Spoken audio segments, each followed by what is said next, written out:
The first time Sloane Bennett saw her, she was standing in the wrong place, wearing the wrong dress at the wrong time, yet looking more right than anyone had ever looked in Sloane's entire life. The ballroom had gone quiet. Crystal chandeliers shimmered overhead, and cameras clicked like nervous heartbeats. Sloane, CEO of Bennett Global Enterprises, the most sought-after bachelorette on the East Coast, was standing on the grand stage of the Riverside Hotel, moments from announcing a fake engagement, part of a carefully crafted PR maneuver designed to soothe shareholders, deflect rumors about her private life, and buy her more time to finalize the company merger that could define her career. Everything had been rehearsed. The lighting, the music, the script, even the pre-approved bride-to-be, who had signed an NDA in exchange for a six-figure fee and a future fashion deal. But none of that mattered now, because the woman walking down the aisle toward her, wide-eyed and clearly panicked, was not the actress Sloane's team had hired. She was someone else. And she was stunning. Tousled dark hair barely pinned back. A white gown borrowed, possibly from a backstage rack. Combat boots barely hidden beneath the hem. Lipstick smudged like she'd kissed someone and then thought better of it. Or maybe wanted to do it again. Sloane's voice caught at her throat. She wasn't sure whether to stop the ceremony or let it burn. The girl looked just as confused. A stagehand whispered urgently in Sloane's earpiece, "We had a mix-up. The other girl is stuck in the freight elevator. This one, she's from catering. Her name's Ren." Ren. A name soft enough to be a whisper, sharp enough to feel like a dare. The crowd, oblivious. Hey, if you're enjoying this story, go ahead and drop a like to help us grow even more. And let me know in the comments, on a scale from 0 to 10, what score would you give this story so far? Your feedback makes all the difference. Erupted into applause. Sloane's VP gave her a look from the front row. Play along. The board was watching. The cameras were rolling. She had seconds to choose between order and chaos. Sloane took Ren's hand. It was trembling. So was hers. "Just follow my lead," Sloane whispered, too close to her cheek, breath warm. "What is happening right now?" Ren hissed under her breath. "You're marrying me," Sloane said, deadpan, as the officiant launched into the script. "For the next 6 minutes. Smile. I swear to God, I was just trying to drop off champagne. And now you're the face of a billion-dollar company's future. Congratulations." Ren looked like she might faint, or laugh, or bolt, but she didn't. She held her ground, lifted her chin, and played along. The tension between them was electric, dangerous, Confusing. and so real it made Sloane's heart pound for all the wrong reasons. Or maybe all the right ones. Vows were exchanged, pre-written, absurdly vague. A ring was slipped onto Ren's finger. Platinum, borrowed, definitely not hers.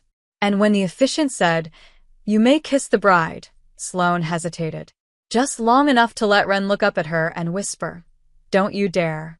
Which, of course, made it impossible not to. The kiss was brief. Chaste. Performed for the cameras. But Sloane tasted something in it, something defiant, unexpected, addictive. When it ended, Ren muttered, "I'm so getting fired for this." "Not if I promote you," Sloane murmured. The crowd cheered. Champagne flowed. The press descended. And Ren? She vanished. One moment she was beside Sloane, holding a crystal flute awkwardly, smiling like a hostage, and the next she was gone. Slipped out through the kitchen doors, back into whatever world she came from, a world without million-dollar gowns or PR contracts or kisses that left you needing answers. Sloane searched for her. Discreetly.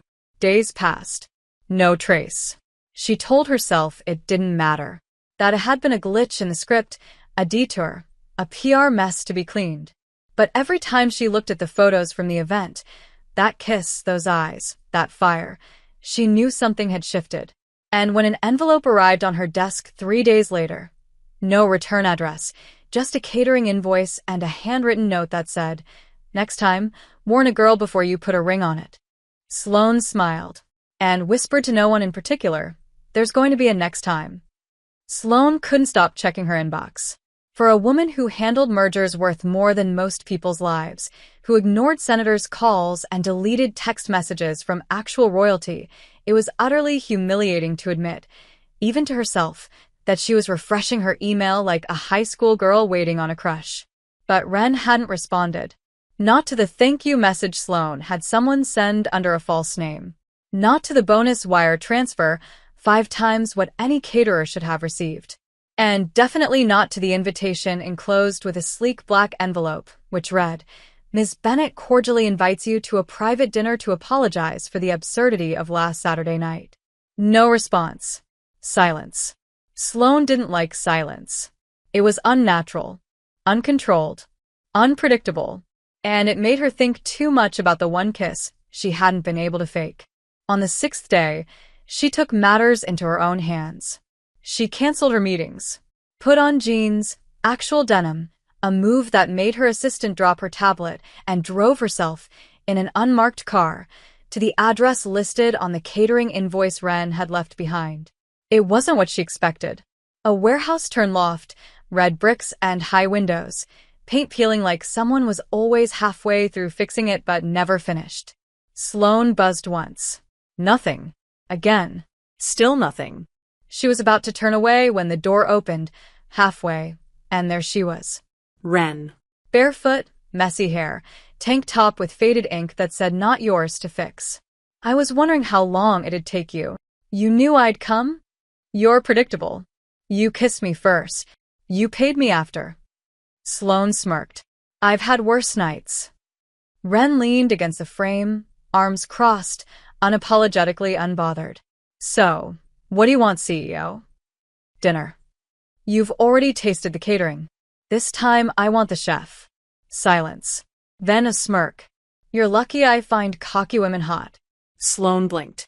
"You do. Not you in particular. Just the species. Charming. Sarcastic. Hungry." "Fine," Wren said, sighing like she was doing Sloane a huge favor. "I'll feed you.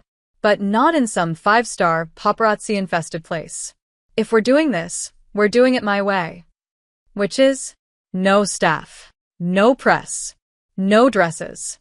You bring the wine, I'll bring the sarcasm." Sloane's lips twitched. Done. 2 nights later, Sloane arrived at Wren's place again, this time with an overpriced bottle of red and 0 expectations. She didn't wear makeup. Her blazer was wrinkled. She was, for once, entirely out of her element. And it thrilled her. Wren opened the door with flour on her cheek and cinnamon in the air. The loft smelled like heat and sugar, and something deeper, something safe. Dinner was a disaster. The risotto burned. The salad was mostly arugula and attitude. Sloane dropped her fork twice. Wren spilled wine on the counter. But they laughed. Real laughter. Loud, unfiltered, messy. Sloane couldn't remember the last time she'd laughed without calculating how it would look in a photo. After dinner, they sat on the floor, knees touching, passing the bottle between them. Sloane loosened. So did Wren. Secrets slipped out like steam. Sloane confessed she didn't remember the last time someone said her name without an agenda. Wren admitted she'd dropped out of culinary school to take care of her sister. There was a long pause after that. A heavy one. Sloane turned to her. "Do you regret it?" "Not for a second. But some nights, I wish I'd had someone who gave a damn about my dreams." "What about now?" Wren looked at her. "Now? I'm staring at a billionaire in borrowed sweatpants who might be the weirdest plot twist of my entire life. And I don't hate it." Sloane leaned in, breath catching. "Wren, don't." "Why not?" "Because I don't do this. Not with people like you." "Then what am I?" "You're dangerous," Wren whispered. "You make people forget what hurts. I could help you remember what heals." "See," Wren said, eyes dark, voice unsteady. "Dangerous." But she didn't pull away. Not when Sloane's fingers traced the side of her face. Not when their lips met again, this time without a crowd, or cameras, or expectations. Just breath. And skin. And heat. The kiss was longer, deeper, slower. When they finally pulled apart, Wren's voice was barely a breath. This doesn't mean anything. I know, Sloane lied. It's just dinner. But even as she said it, she knew. Nothing about this was simple. And it was only just beginning. Sloane didn't sleep that night. She left Wren's loft past midnight, hair messy, lips still tingling, brain useless. Her driver didn't ask questions, which was good, because Sloane didn't have answers. She just sat in the back seat, replaying the kiss on a loop, heart betraying every instinct for logic. For the first time in years, she hadn't planned what came next. She always had a plan. Always. But now? She had a girl in combat boots in her head and no PR strategy to contain the chaos. The next morning, the headlines hit. Someone had leaked photos from the wedding. The media was ablaze. CEO's mystery bride.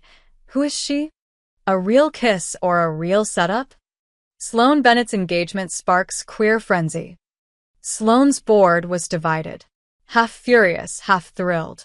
Publicity was up. Stock prices climbed.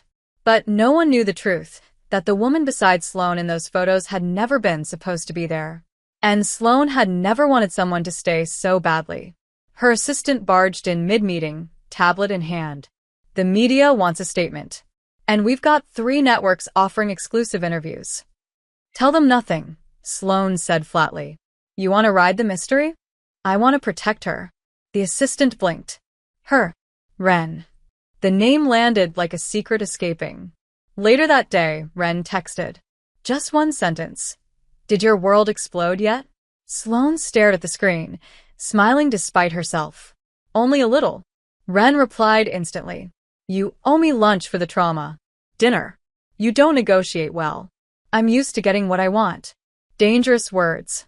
I remember you saying that the last time you kissed me. I'm free tonight. So am I. That night, they met at a tiny bar in Brooklyn that Wren chose specifically because no one there knows what a stock option is.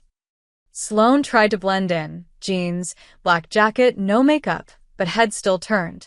Not because she was famous, but because of the way she looked at Wren, like a match about to burn down her carefully built life. They found a booth in the back. Drinks came quickly. The flirting came quicker.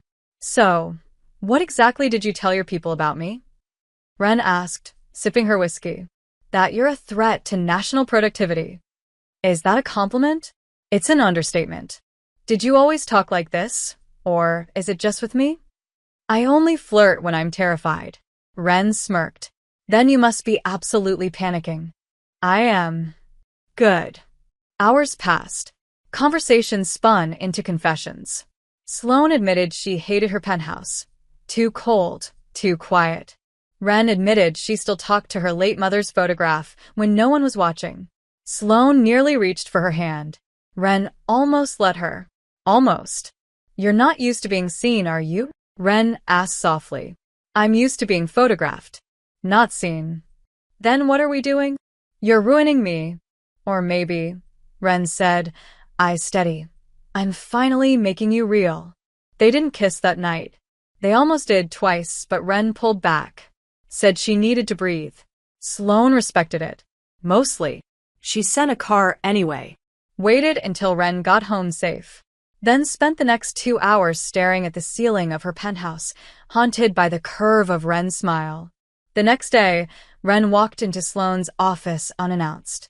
Her staff looked ready to call security until Sloane told them to leave. Alone, Wren dropped a manila folder on Sloane's desk. What's this? My resume. Sloane blinked. You're applying for a job? You said you wanted to protect me. Fine. Put me on the payroll. Make it official. That way, if they dig into my life, at least I'll have an HR file and a company email. You're not serious. You started this. You pulled me into your spotlight. So own it. And what exactly are you applying for? I don't know. Personal chaos coordinator? Handler of impulsive billionaires? Executive kisser? Sloane bit back a laugh. You sure you're ready for this? Wren leaned in, palms flat on the desk. I'm not scared of you, Bennett. You should be. Why? Because you've never had someone who talks back. Because I don't know how to stop wanting you. The air cracked between them. Then Sloane took a pen. Signed the bottom of Wren's fake job offer. Welcome to Bennett Global, Ms. James. You know this won't make things easier. I don't want easy, Sloane said. I want you. For how long? Until you stop making me feel like I'm on fire. Wren smiled. Then buckle up, boss. I burn slow. Wren's first day at Bennett Global was absolute chaos, and not because she did anything wrong. It was because she existed. Sloane's staff had survived billion-dollar crises, tech leaks, even a cybersecurity breach in Singapore. But nothing prepared them for the storm that walked into the building in vintage denim, combat boots, a blazer stolen from Sloane's closet, and a coffee cup that said, "Not here to impress your CFO." Wren didn't try to blend in. She smiled at no one. She carried no laptop. She refused the assistance someone tried to assign her. And when asked where her desk was, she answered, "Wherever Sloane needs me to be." That got around the building in under 10 minutes. Sloane was in a board meeting when the first wave of texts hit her phone. "Your girl's here.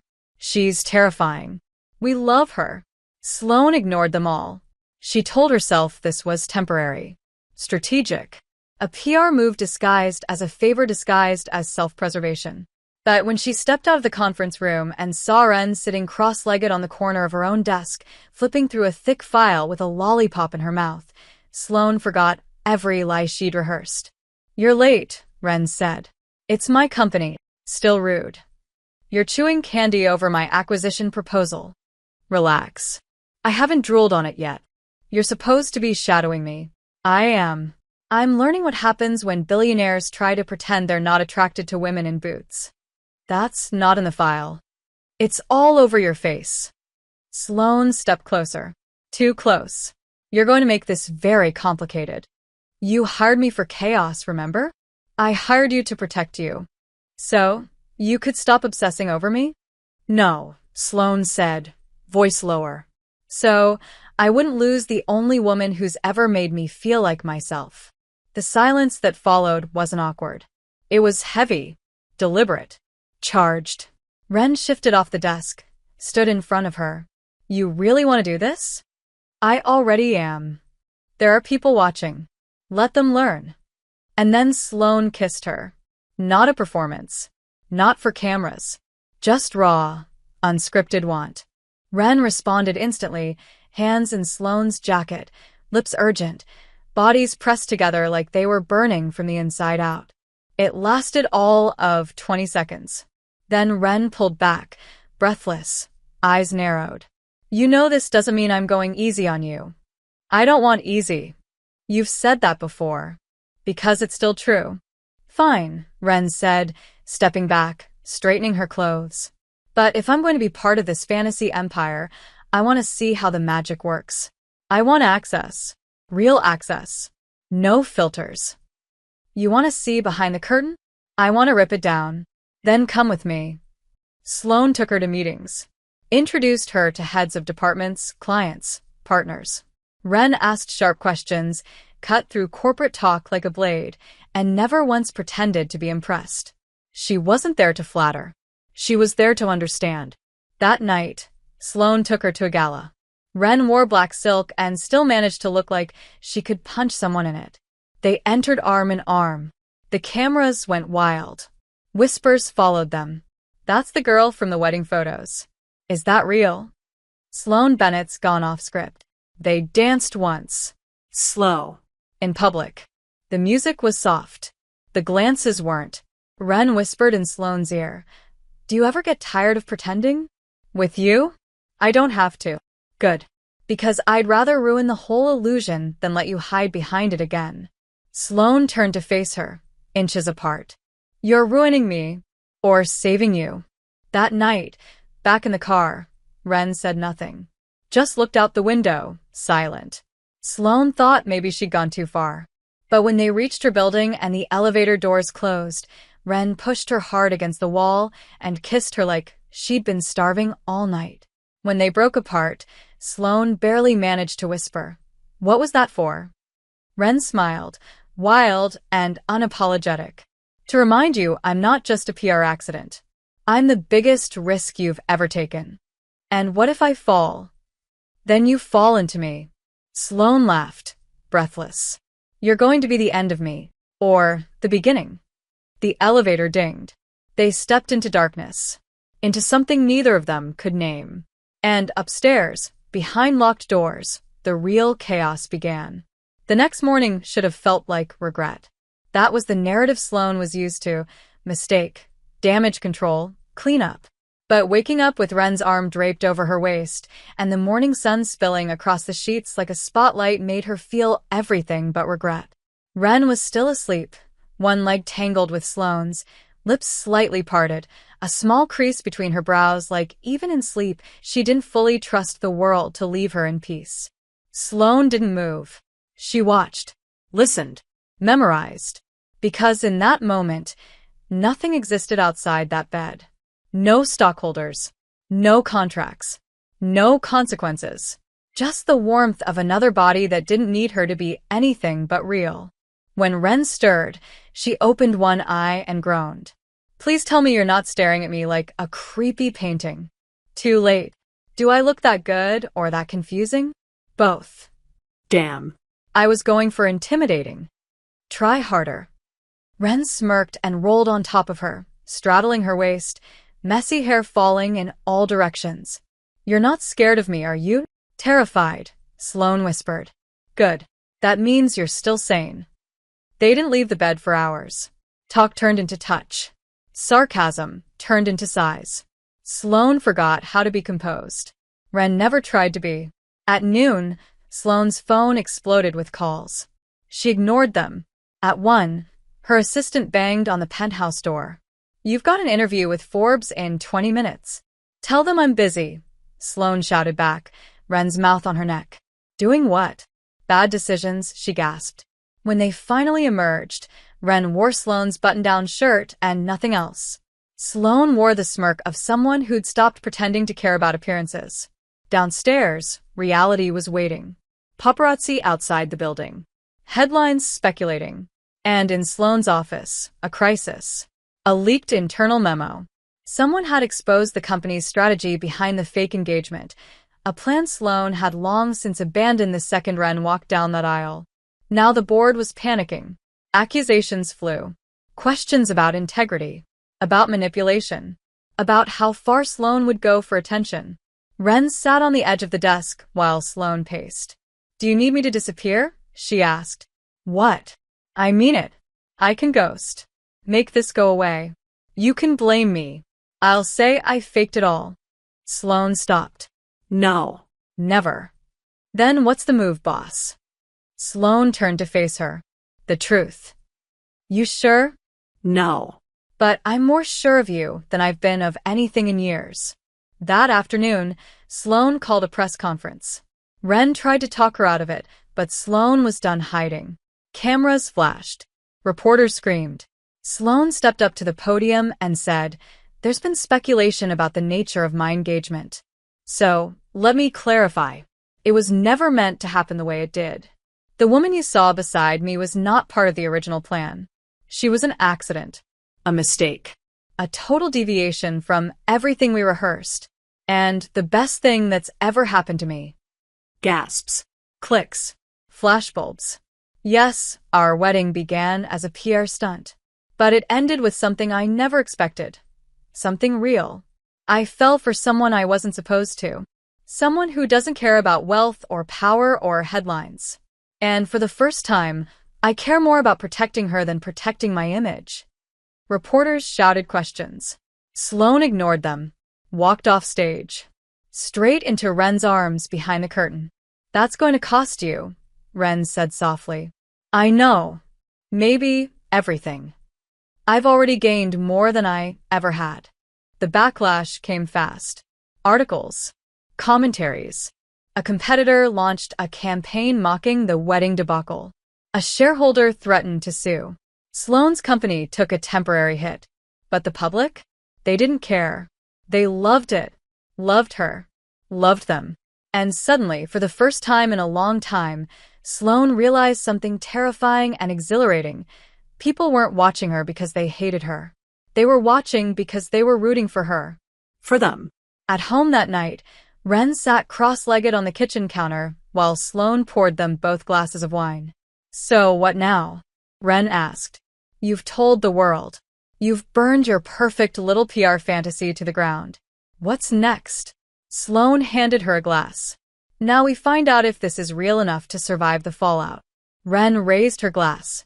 To chaos. To honesty. To us. They clinked glasses. But in the corner of Sloane's mind, a flicker of doubt remained, because not everyone was ready to let her be happy. And someone, somewhere, was already sharpening the knife.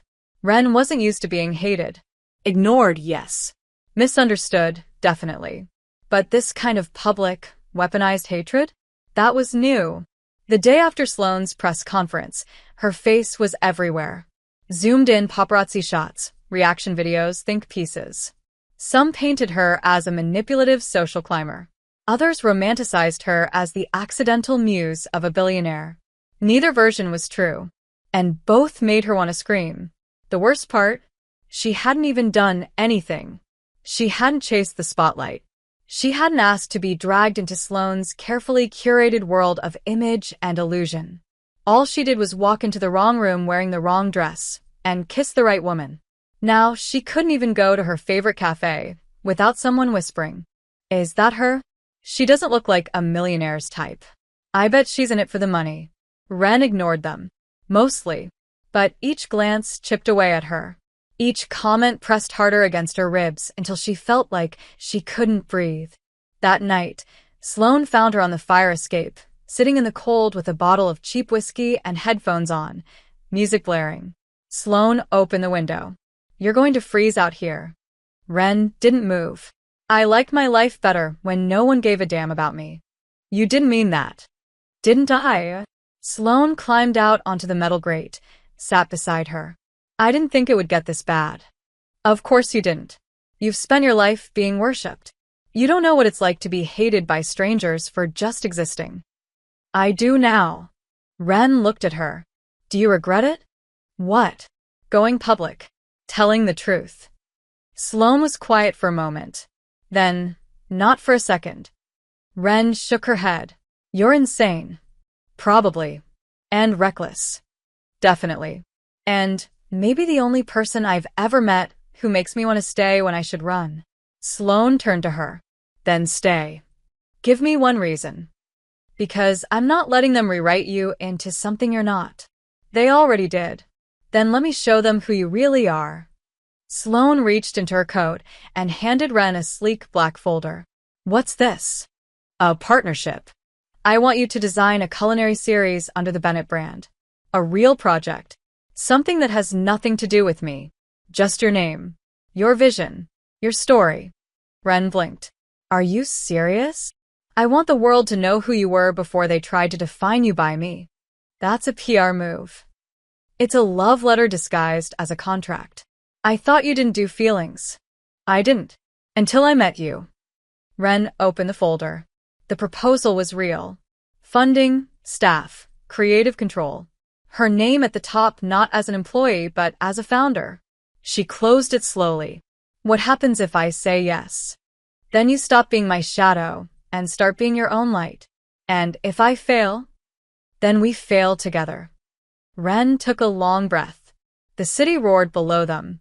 Somewhere, a siren screamed. She reached over, laced her fingers through Sloane's. "Fine. But I want full creative control. And if you try to make me put truffle oil on anything, I'm out." Deal. "And no cameras at the launch." "Agreed." "And you keep kissing me like it's the only thing that makes sense in this insane world." Sloane leaned in. "That part comes naturally." They kissed again, slow, anchoring, defiant. A promise forged in chaos. The next few weeks were a blur of movement. Ren launched her project, Ren and Fire, a docuseries following underground chefs, forgotten recipes, and the emotional stories behind the food. She was raw, sharp, beautifully unscripted. The public fell in love. Again. For the right reasons this time. But behind the praise, something darker brewed.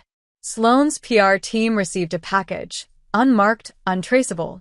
Inside, an envelope of printed photos. Candid shots. Ren alone. Ren entering buildings. Ren with her sister. Notes scribbled on the back in red ink. You don't know who she really is. She's not who you think. You should have stuck to the script. Sloane's blood ran cold. Someone was watching Ren. Tracking her. Waiting. That night, she didn't tell Ren. She held her tighter in bed, watched her breathe, and silently promised, if they come for her, they'll have to go through me first. Sloane didn't sleep. She lay in bed beside Ren, staring at the ceiling, fingers tracing the curve of her shoulder in the dark, over and over like a prayer she didn't know she was saying. Every sound outside made her flinch. Every creak in the hallway felt like a threat. The photos from the package were locked in her safe, but the image of them burned behind her eyelids, the angles too invasive, the captions too calculated. Someone was watching. Someone who knew how to hurt without touching. She wanted to tell Ren. Desperately. But Ren was finally breathing again, finally smiling, finally proud of something that had nothing to do with Sloane's empire, and everything to do with her own fire. Sloane couldn't take that away. Not yet. Not unless the danger got closer. So she made a plan. Increased security at the building. Instructed her driver to take alternate routes. Assigned a shadow team to follow Ren discreetly, under the guise of protecting production footage. She told herself it was enough. It had to be. But deep down, she knew it wasn't. The next morning, Ren was already dressed when Sloane woke up. Leather jacket. Coffee in one hand. The kind of wild energy that meant she was planning to throw herself into the day like a lit match. You're staring again, she said. I'm memorizing. Dangerous habit. You've infected me. I'm a disease now. A beautiful one. Fatal. Ren rolled her eyes but smiled, leaned down to kiss her forehead. I've got 2 interviews and a shoot today. I'll be home late. Try not to burn the empire down without me. Only slightly tempted. That's my girl. Sloane watched her leave and immediately called her head of security. I want to know where she is, who's near her, what route she's taking, and I want you 5 minutes ahead of every move she makes. Ma'am, she'll notice. Then make it invisible. But make it happen. At the studio, Ren's shoot was going better than expected. She was interviewing a grandmother who ran a tamale stand out of her garage. The cameras were rolling, the smells were divine, and for the first time all week, she felt grounded. Whole. Until a man showed up. Mid-40s, expensive coat, calm eyes that made her stomach twist. He didn't introduce himself to anyone. Didn't ask for permission. Just walked up behind her when the camera cut and said, "You don't belong in this world." Ren froze. Excuse me? You think you're special because you fell into her bed? Because she let you wear her last name for 5 minutes? Who the hell are you? Someone who knows how this story ends. He slipped a white envelope into her hand. You should read this before it's too late. Then he was gone. No name. No explanation. The crew barely noticed. Ren's hands trembled as she opened the envelope. Inside, a series of documents. Legal filings. Custody papers. And a photo of her sister from years ago, alongside a court date circled in red. A date next week. Her stomach flipped. These weren't fake. They were real. Confidential. Things no one should have access to. Sloane. That was her first thought. Sloane must have dug these up. Manipulated her. Pretended to care. The heat in her chest turned to fury. That night, she stormed into the penthouse without knocking. Sloane stood up from the couch, halfway into a smile before she saw Ren's face. What happened? Don't. What? Don't act innocent. You went into my past. You went after my sister, Sloane. Sloane paled. What are you talking about? Ren slammed the envelope onto the coffee table. You had no right. Sloane picked it up. Flipped through it. Recognition bloomed in her eyes. I didn't do this. Then who the hell did? Someone who wants to scare you. Someone who's trying to drive a wedge between us. It's working. Ren, please. You don't get to say please. You're the one with the power here. The one with cameras and men in suits and a life so big it swallows people whole. I can't breathe in it. Then let me make space for you. I'll cut anyone out who makes you feel small. Can you cut yourself out? The words hung like poison between them. Sloane took a step back. You don't mean that. I don't know what I mean anymore. Then don't walk away. Not now. Not like this.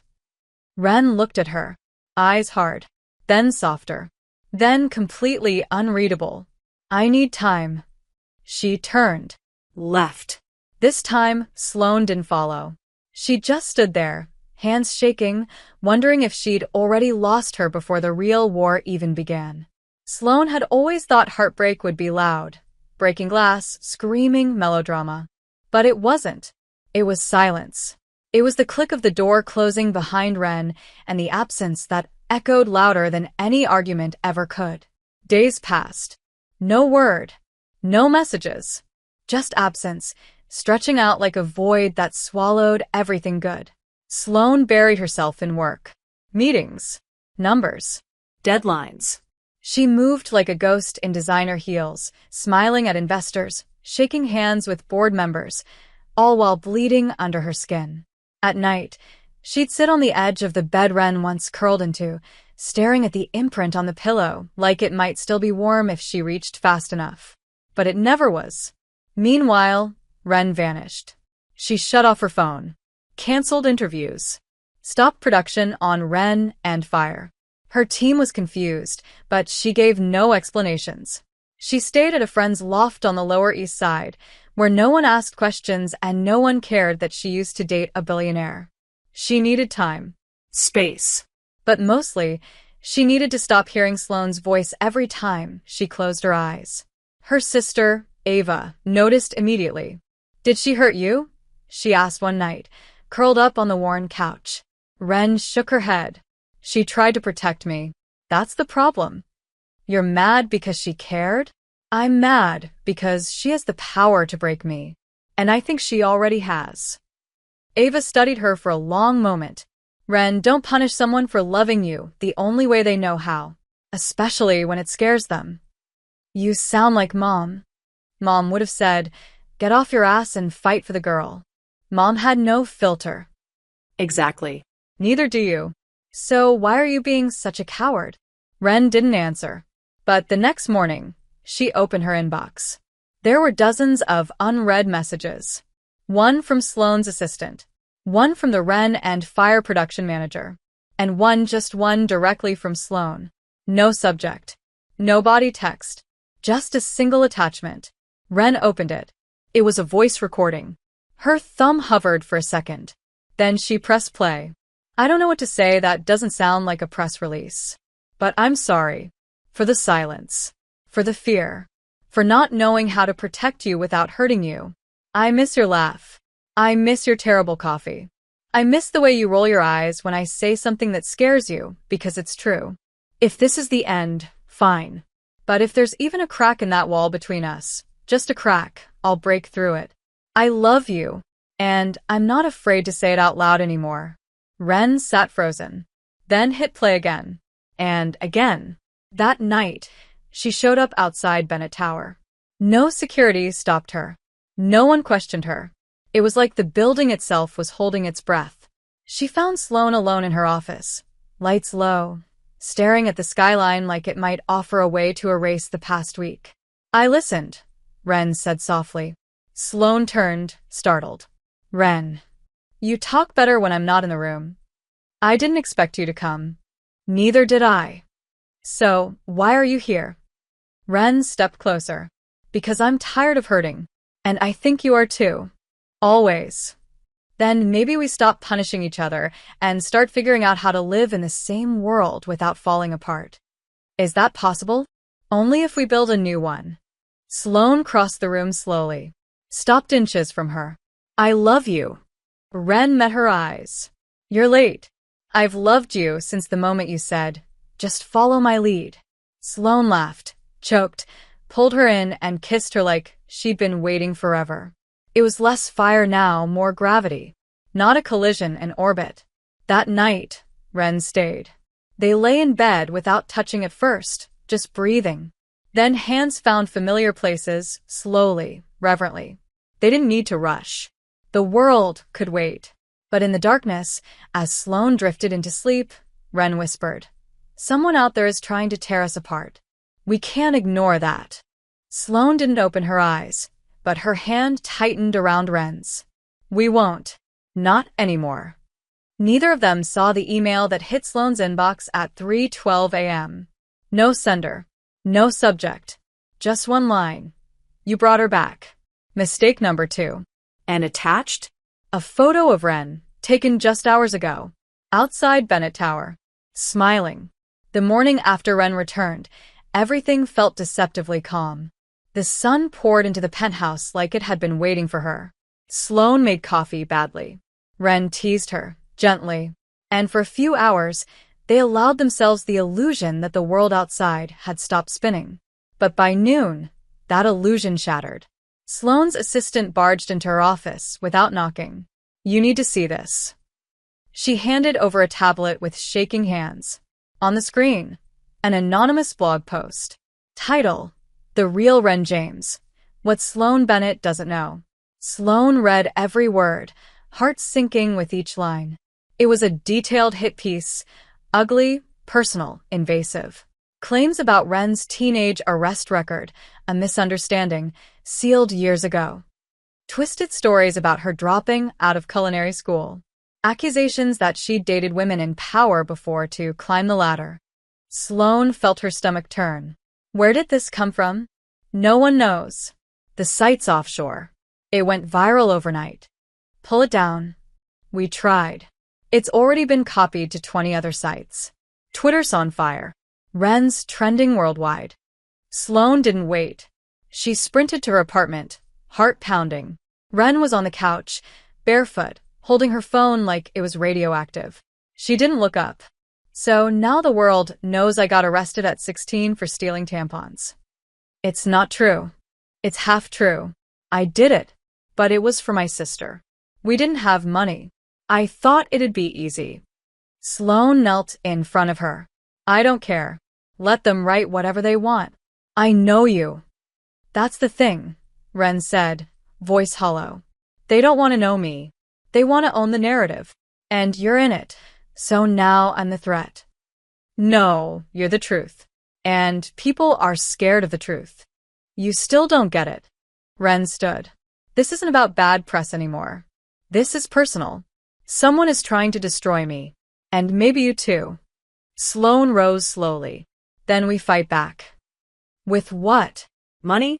Lawyers? That doesn't fix being this. Being the wrong girl in the wrong story." "You're the right girl. The only one I've ever wanted in my story." Wren's eyes shimmered with fury and something far more dangerous, fear. "If this keeps going, I'm going to lose everything I've built. And I don't even have that much." "Then let me protect you. You keep saying that like love is a shield." "No," Sloane said, voice low. "Love is a weapon. And I'll use it on anyone who tries to touch you." That night, they went to an emergency meeting with Sloane's security chief and legal counsel. The blog post had originated from an IP routed through multiple countries, but one lead stood out: a wire transfer from a private account linked to Hayden Caldwell. Sloane's ex-powerful, vindictive, still bitter about being cut off from the company and the woman who built it. "He's targeting her to hurt you," the chief said. "He knows where to aim." "Then hit back," Sloane ordered. "I want everything." Dirt. "Leverage. I don't care what it costs." "There's one more thing," the security officer said carefully. "The photo of Wren outside the building, it was taken from inside. Your building. Someone here is leaking intel." Silence. Sloane turned to Wren. "You're not safe here." "Where is safe, Sloane? With you?" "Yes." "Then prove it." They packed that night. Quietly. No staff. No drivers. Just a duffel bag and a change of clothes. Sloane took Wren to a private estate in upstate New York. Quiet, gated, off the grid. "You have a safe house?" Wren asked, eyebrow raised. "I have 6. "How very Batman of you. Only without the trauma." "Well, less trauma." "Don't joke," Wren said. "I've never been this scared before." "Then lean on me." "What if you lean back and I break?" "Then I'll fall with you." The next day, they stayed inside, watched old movies, Cooked together. held each other in silence. At night, Sloane traced circles on Ren's back and whispered, "We're going to win this." But deep down, she knew this wasn't just about headlines anymore. It was a war, a slow, psychological one. And the people behind it knew exactly where to hit. That night, Sloane's phone buzzed again. One message. No number. You're hiding her. Cute. But you can't hide forever. Attached, a photo of Sloane in the safe house kitchen, pouring wine. Taken through the window. Recently. Ren saw her expression change. What is it? Sloane hesitated, then handed her the phone. Ren's face went pale. They know where we are. We'll move again. No, Ren said, voice suddenly cold. No more running. What do you mean? Ren stared at the photo, jaw tight. It's time we go to war. Ren didn't sleep that night. Not because she couldn't, but because she wouldn't. She sat by the window of the safe house, eyes fixed on the tree line, knuckles white around a mug of coffee that had long since gone cold. Sloane watched her from across the room, wrapped in a blanket, trying not to show how terrified she was. Terrified not of the enemy, but of the possibility that she might lose Ren again, this time not to distance or doubt, but to a rage that refused to be soothed. Ren, she whispered, come back to bed. I'm done hiding in beds. You're not alone in this. No, Ren said, still staring outside. Now you're a target too. I don't care about me. I do. That silence between them held weight, like the pause before a storm. Sloane stood and crossed the room slowly, kneeling beside her. Then let me help. Let me fight with you. You don't know how to fight dirty. I have an entire team that does. Ren turned to her, finally. Then let's start there. By morning, Sloane had activated every private channel she'd spent years curating, the kind of off-grid contacts that weren't listed in her Forbes profile. Black hat hackers, investigative journalists who owed her favors, lawyers who played by no rules but their own. It took less than 12 hours to confirm what they suspected. Hayden Caldwell had paid to have Ren followed, investigated, and framed as a manipulative social climber. But he hadn't done it alone. Someone inside Bennett Global was feeding him intel. A leak. Personal. Precise. The betrayal hit harder than the lies. Sloane called a meeting with her inner circle, 5 people. Trusted. Or so she thought. One of you is feeding my ex information about the woman I love, she said, voice like ice. You have 24 hours to come clean. After that, I burn this building down until I find the traitor. Her CFO, nervous. Her communications director, wide-eyed. Her assistant, visibly sweating. Her head of security, expression unreadable. Ren stood at her side, quiet, scanning faces, listening more than speaking. She wasn't the outcast anymore. She was the fire. That night, Sloane and Ren returned to the penthouse. Not because it was safe, but because they were done hiding. We need to hit back publicly, Ren said. Turn the narrative. We will. I mean it. No more passive press releases. No comments. We take control. You want to tell your story? No. I want to show them. So they made a plan. A public documentary. Raw. Unedited. From Ren's perspective. How she was dragged into a fake engagement, fell in love for real, got targeted by a powerful man who couldn't stand to lose control. They'd use Sloane's resources but Ren's voice. The first teaser dropped on a Thursday night. 1 minute long. Just Ren, alone on screen, saying, "You think I'm a gold digger. A liar. A mistake. But you only know one version of this story. And it's time I told mine." The internet exploded. Hashtags trended. Messages poured in. Some hateful, but most supportive. People wanted to hear her. Believe her. And Hayden? He panicked. Enough to send a cease and desist. Enough to show his hand. That was the opening Sloane needed. She countered with a lawsuit, defamation, digital stalking, attempted corporate sabotage. Her lawyers worked like assassins.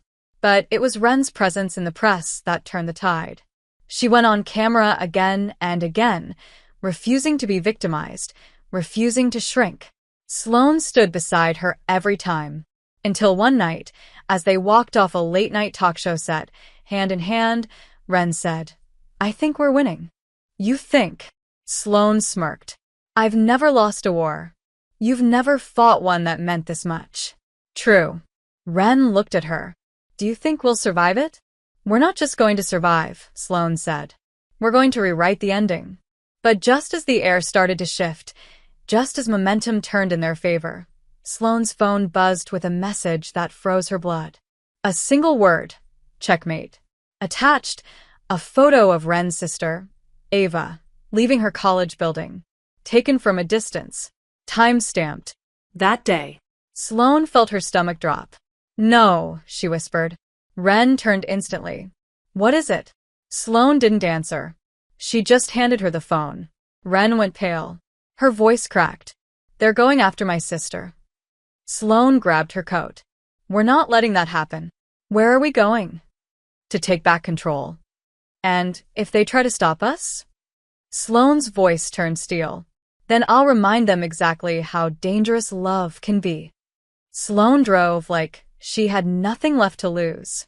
Her jaw was tight, knuckles white on the steering wheel, mind spinning through 10 different scenarios, none of them good. Ren sat beside her, silent. Not crying, not trembling, just still. Dangerous. She hadn't said a word since seeing the photo of her sister, Ava, leaving her college building, unaware she was being followed. "You okay?" Sloane finally asked. Ren's voice was like broken glass. "I was prepared for them to come for me. Not her. Never her. They made this personal. It was always personal, but now it's war." They arrived at Ava's dorm before midnight. Sloane's private security had already stationed themselves discreetly, blending in like shadows on the perimeter. Ava was safe. Confused, but safe. When Ren hugged her, she didn't let go for almost a full minute. "You don't need to explain," Ava said softly. "I trust you. I trust her too." She nodded toward Sloane. "Just win." Sloane and Ren returned to the penthouse with fire in their veins. Sloane poured 2 fingers of whiskey, but didn't drink. Ren paced. "They're still watching us. Every move. Every message. Then we stop reacting. Meaning, we go on offense." Sloane pulled out a folder from her private vault. "Hayden has always been 2 things. Arrogant and messy. And I've always kept receipts." Inside the folder, documents, bank statements, old audio recordings. Proof of Hayden's previous unethical deals. His manipulation of stock prices. Blackmail. And something even worse. A bribery scheme involving a tech merger that, if exposed, could cost him everything. "Why haven't you used this before?" Ren asked. "Because I never needed to. Until now." "So we blackmail him?" No. "We let him destroy himself." Sloane called in every contact she had. Regulators, journalists, federal agents she'd kept at a distance until now. Slowly, methodically, she laid the foundation for Hayden's collapse. Meanwhile, Ren went on the offensive her own way. The second episode of her documentary dropped. It opened with her walking through the neighborhood she grew up in. No makeup. No glam team. Just her voice. "You know the version of me they gave you. Let me give you mine." She talked about poverty. About being 17 and alone. About loving women and being told to shrink. About Sloane. "She never asked me to be anyone else. She just saw me. And I saw her. Past the power. Past the walls. I saw the woman who wasn't afraid to love something real. Even when it could ruin everything." The internet exploded. Again. But this time, with overwhelming support. Letters poured in. Donations to food banks in Ren's hometown skyrocketed. Even politicians started quoting her. Ren had become a voice bigger than the scandal. Bigger than the hate. And Hayden? He panicked. He went on live TV, tried to discredit them. Claimed Ren manipulated Sloane. Claimed Sloane ruined him, out of spite. But he underestimated 2 things.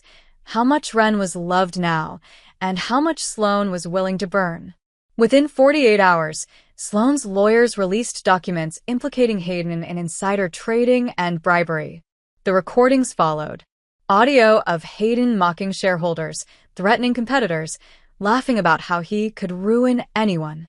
The public turned on him instantly. The board of his company removed him. Sponsors fled. The feds launched an official investigation.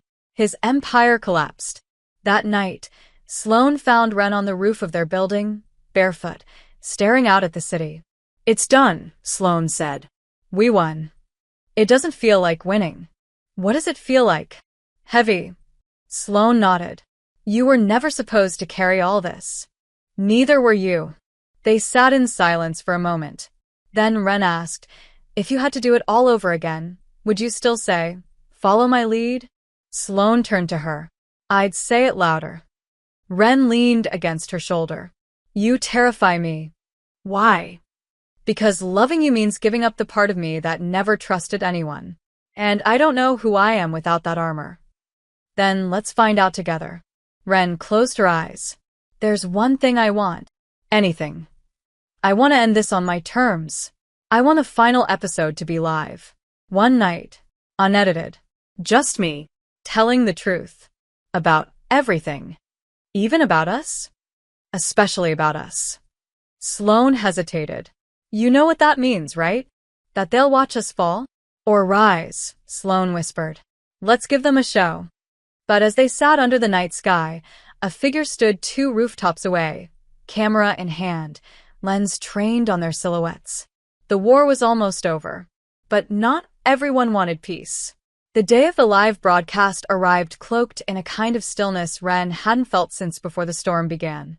But beneath the silence, everything vibrated, pressure, anticipation, danger. It wasn't just a documentary finale anymore. It was a reckoning. One shot. No edits. No do-overs. Just her, the camera, and the world watching, waiting to see if she'd survive her own story. The studio was bare. Purposefully. Black backdrop. One chair. One spotlight. No glam. No notes. No distractions. Just Ren. Sloane offered to be there off-camera, but Ren shook her head. If I don't do this alone, it won't mean anything.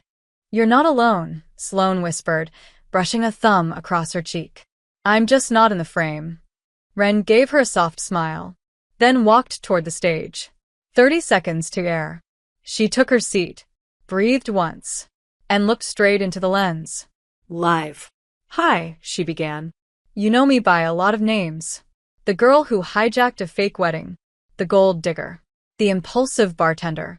The mistake. But those names don't belong to me. You gave them to me. You painted your version. Tonight, I take it back. She paused. Let silence speak before she continued. I grew up poor. My mother died when I was 16. I got arrested once for stealing tampons because I was too proud to ask for help. I dropped out of culinary school to take care of my little sister. I made choices. Some of them ugly. All of them mine. Her voice never wavered. Then I walked into a ceremony by accident and met a woman who was everything I thought I hated. Polished. Powerful. Cold. Except she wasn't. She was just tired of pretending to be untouchable. And somehow she saw me. Past the armor. Past the attitude. She saw me. She paused again. Then, we didn't fall in love like a fairy tale. We collided. Loudly. Painfully. Beautifully. She scared me. I ran. She chased me. I broke. She stayed. Her eyes glistened. But she didn't cry. People like us aren't allowed to love publicly. We're told it's too much. Too fast. Too messy. But I'm not asking for permission anymore. I'm standing here because I love her. I love Sloane Bennett. And no smear campaign, no ex, no billionaire grudge will ever erase what we built.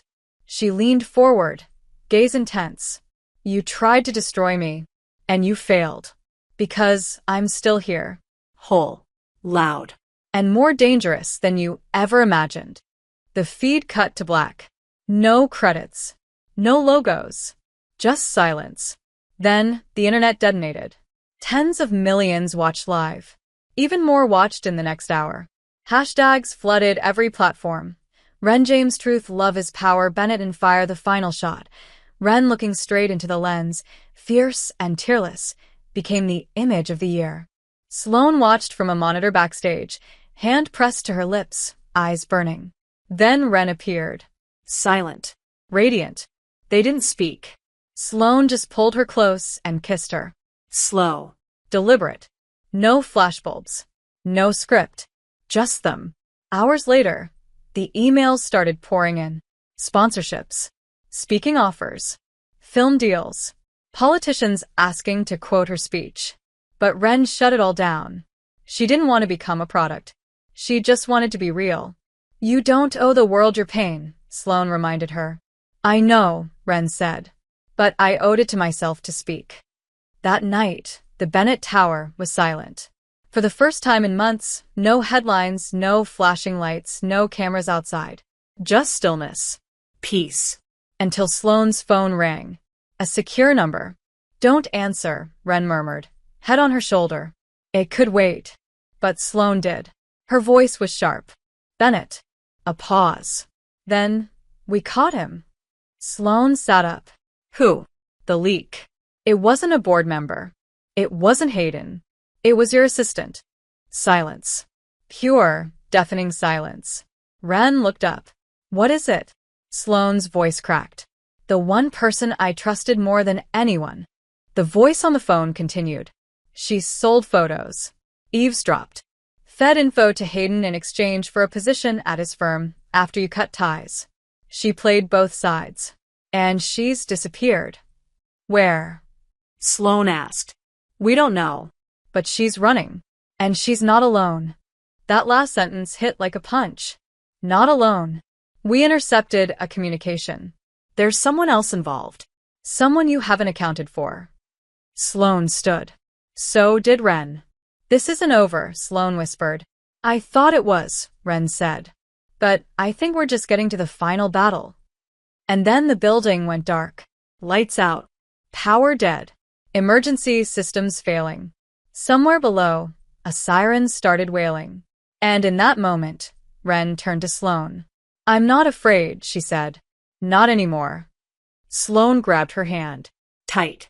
Unshakable. Then let them come. The emergency lights flickered red as the Bennett Tower plunged into darkness. Somewhere below, the backup generators coughed to life, but only for a moment. Then silence. Dead silence. The kind that doesn't just fill a room. It presses into your ribs. Ren stood barefoot in Sloane's office, heart pounding, eyes scanning the shadows. Sloane grabbed her by the hand, firm but calm. We need to move. Now. Where? Security floor. There's a fail-safe access point there. From that server, I can trace who's doing this. You have your own spy system? I'm rich and paranoid. Of course I do. They moved quickly through the halls, lit only by thin emergency strips along the floor. On the 32nd floor, Sloane swiped a hidden panel behind a wall painting. The door slid open with a hiss. Inside, a sleek security hub, silent and glowing red. System's been compromised, Sloane muttered. But not wiped. I can still get in. Ren paced. This isn't just some hacker trying to scare us. No. This is internal. The assistant. And whoever she's working with. Sloane's fingers danced across the keyboard. A map of the building popped up. Multiple signals. Movement. Floor 28. Then 29. They were coming up. Fast. Armed? Ren asked. Looks like it. Perfect. She pulled open a metal cabinet and found a steel baton. You hide. I stall. Absolutely not. You said you loved me. Prove it by staying safe. I'm not leaving you to face this alone. Then stay close. And if I get hit first, avenge me dramatically. God, I love you, Sloane muttered. Then duck. The door to the security room exploded inward with a bang. Smoke poured in. Ren grabbed Sloane and dragged her down behind a server stack. Footsteps entered. Heavy boots. Male voices. Check the terminals. Don't let them wipe anything. What about the girl? We take her alive. Ren locked eyes with Sloane. Not happening. Then everything moved fast.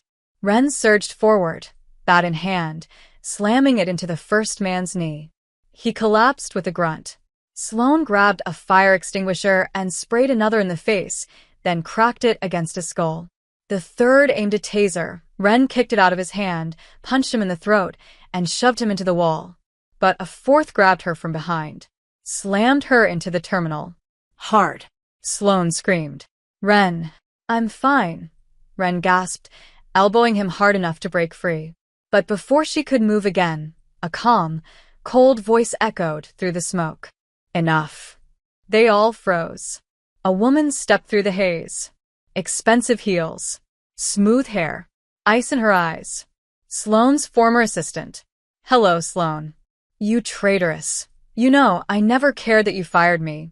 I cared that you replaced me, that you let her in and gave her everything. She looked at Ren. You don't deserve her. You were never supposed to survive this world. But you did. And that ruins the whole system. That's the difference between you and me, Ren spat. I don't survive systems. I destroy them. The woman smiled. That's what I'm counting on. She raised a remote, pressed a button. A timer lit up on the terminal screen. 2:59. 2:58. Sloane blanched. What is that? A full system purge. Your servers, your contracts, your legacy, and her documentary. You'll erase everything? Including you. Ren moved fast, sprinting toward the panel. But one of the men grabbed Sloane and held a knife to her throat. Touch that terminal and she bleeds. Ren, don't. Sloane shouted. Ren stopped, breathing hard. Heartbreaking. You said you wouldn't hurt her. I lied. You want me? Ren said, stepping forward. Let her go. I want the story to end the right way. The empire falls. The girl loses. And the world forgets your name. No, Sloane said. The world remembers the ones who fought, the ones who bled, and the ones who refused to die quietly. Then she bit the attacker's wrist hard. He screamed, loosening his grip. Ren surged forward and slammed her baton into his ribs. Sloane elbowed him in the face. He dropped. The timer ticked down 1:14. Ren turned to the traitor. You have one chance. Or what? Or I show you what happens when you underestimate a girl who's had nothing to lose her entire life. You won't shoot me. You're right, Ren said, grabbing the woman's arm and twisting the remote from her grip. I'll ruin you instead. She turned to Sloane. Can you reverse it? I can try. Sloane's fingers flew across the keys. Come on, 044. The system sputtered. The files started restoring. Sloane gasped. It's working. A shot rang out. Sloane flinched. But it wasn't her. The traitor dropped to the ground, screaming. Ren stood above her, holding the gun she'd taken from one of the men. I wasn't aiming to kill, she said. But next time, I won't miss. Sloane finished the override. The purge froze. Stopped at 0:02. Silence. Smoke. Then the hum of restored systems. Ren collapsed into the nearest chair. Sloane joined her, breathless. We did it. Barely. We're alive. For now. And your documentary? Sloane glanced at the screen. Still there. Ren turned to her, wild-eyed and smiling. So, does this count as our first real fight? If it does, we need therapy. But they both laughed, shaking, bloody, but still laughing, still alive, still them. Below them, the authorities stormed the building. The attackers were arrested, the traitor taken into custody, and the world would wake up the next morning to headlines they never expected. Billionaire CEO and accidental bride foil corporate sabotage in midnight attack. But Ren didn't care about headlines. She looked at Sloane. I almost lost you. You didn't. I will never stop fighting for you. Then marry me, Sloane whispered. Ren blinked. What? I'm not asking for PR. Not for distraction. Just us. Real. Messy. True. Ren stared at her, then smiled. You said that in part one. And I meant it in part 13. Then ask me again in part 15, Ren said. Because when I say yes, it's going to be the loudest yes this city has ever heard. Sloane laughed, kissed her hard. And below them, the city began to glow again. For the first time in what felt like forever, the city was quiet. Not in the literal sense. New York never slept. But for Ren and Sloane, the silence after the storm wasn't absence. It was sanctuary. The news had been a wildfire. CEO and fiancé foil corporate sabotage. Ren James disarms attack in high-rise showdown. From accidental bride to national heroine. The world had opinions. The world always did. But for once, Ren didn't care. Because the war was over. And she had survived it. Not alone. With Sloane. Still whole. Still hers. They spent the next few days off-grid, in one of Sloane's private penthouses upstate. No phones. No press. No suits. No makeup. Just coffee in oversized mugs, slow mornings in tangled sheets, and healing in silence. Sloane watched Ren sleep sometimes. Not like a lover watching beauty, but like a survivor counting breaths. Making sure it was real. That she was here. That she was safe. You're staring, Ren mumbled one morning without opening her eyes. It's not creepy if I'm in love with you. Still creepy, but hot. Sloane kissed her shoulder. The board called again. You gonna answer? Not until I know I'm ready to care about empires again. You built an empire. You can build another. I'm thinking of building a garden instead. Now that's hot. But even peace had its echoes. One night, while washing dishes, Ren paused, sponge frozen in midair. Sloane noticed instantly. What is it? I keep waiting for the next attack. There won't be one. You don't know that. I do, Sloane said softly, walking over, wrapping her arms around her from behind. Because now they know you're not afraid to burn the whole system down. Ren leaned into her. I didn't mean to fall in love with you, you know. Neither did I. It's terrifying. It still is. But also the only thing that's ever made me feel like I could be more than just surviving. Sloane turned her around. Then don't just survive with me. Live with me. Messy. Loud. Joyfully. Ren searched her eyes. You're really not going to propose again? Not unless you tell me to. Good. Because when I say yes, I want to wear jeans and scream it in Times Square. Done. And I want 3 wedding cakes. Done. And a prenup that includes a clause for weekly back rubs. Now that's a non-negotiable. They kissed. Not with urgency, but with depth, with trust, with a softness that only comes after war. Back in a city, the aftermath unfolded. Hayden was indicted. The assistant pled guilty. Sloane stepped down from the day-to-day at Bennett Global, naming a new CEO and choosing to move into a quieter, more creative role. Ren's docuseries was renewed globally. Streaming platforms fought for her next project, but she declined all of them for now. Instead, she opened a community kitchen in her old neighborhood, named it Second Flame. No press release, no launch party, just a sign on the door and the smell of bread in the morning. Sloane helped paint the walls. Terribly. And every Saturday, she hosted knife skills workshops for teens with too much rage and not enough direction. They lived simply, quietly, at least for a while. Until one night, walking home from the market, Sloane paused under a blinking street lamp and said, You said to ask again in part 15. Ren raised an eyebrow. You planning something dramatic? Always. Well, Ren said, adjusting the brown paper bag in her arms. You better make it good. Oh, it will be. That night, Sloane disappeared for 2 hours. When she returned, she wouldn't say where she'd gone. Just kissed Ren and said, Where's something you can run in tomorrow? Why? Because if I'm going to ask you the most important question of my life, I want to do it where it all began. Ren blinked. The wedding. The wrong wedding. The best wrong turn I ever made. Then come with me. One more turn. And Ren, smiling like she hadn't smiled in weeks, nodded. Okay, but you better bring cake. Sloane smirked. 3 cakes. Back rub claws included. They stood there under the streetlight, 2 women who had burned and bled and refused to break. And as the world kept spinning, they held onto each other like gravity. Still loud, still messy, still in love, and ready for the ending only they could write. The sky over Manhattan was streaked with gold, the kind of early autumn light that made even chaos feel like poetry. Sloane stood in the middle of the same cathedral where, months ago, she'd been moments away from saying, I do, to a man she didn't love, for a merger she didn't want, in a life that wasn't hers. But this time, the room was empty. No orchestra. No aisle of strangers. No scripted perfection. Just her. And the only woman who had ever made her feel truly seen.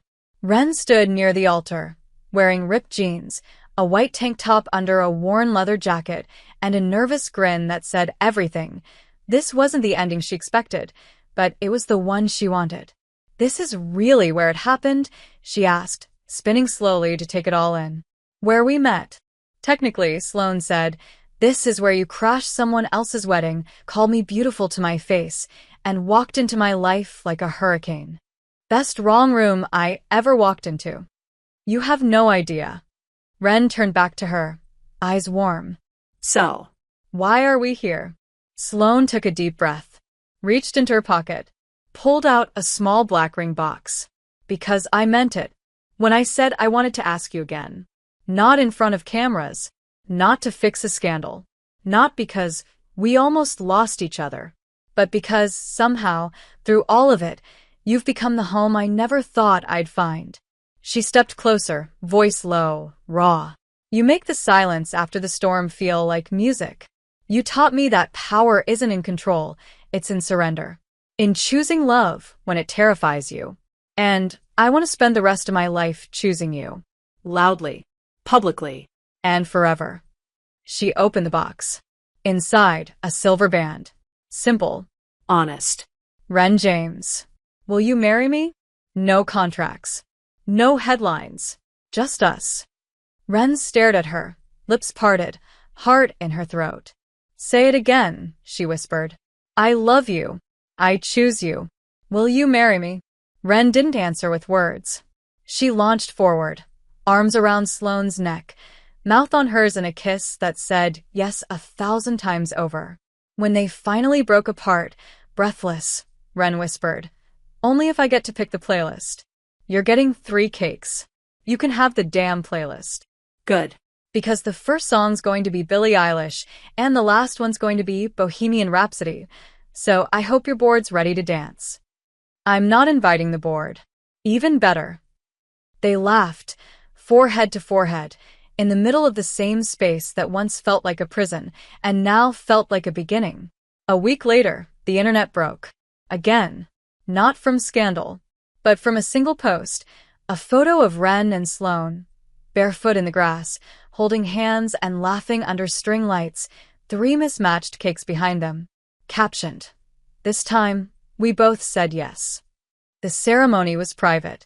20 guests. Ava was maid of honor. Sloane's mother, who had once begged her to keep her love quiet, stood up during the toast and said, I was wrong. You didn't ruin your life.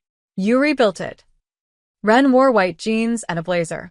Sloane wore a silky slip dress and sneakers. And when the officiant said, do you? Ren interrupted, yes. I haven't finished, still yes. Sloane grinned. Same. They kissed before they were told to. No one cared. The world didn't end. It bloomed.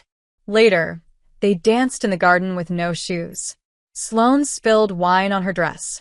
Ren sang off-key into a wooden spoon. And when the final song played, Ren's choice, they pulled each other close and swayed under the stars. I never thought I'd have this, Ren whispered. You don't have it, Sloane murmured back. We built it. From ashes. From blood. From the biggest mistake of your life, walking into the wrong wedding. Ren smiled against her neck. You never let me forget that, huh? Not for a second. Because I never want to forget that the most beautiful thing in my life started with a moment no one planned.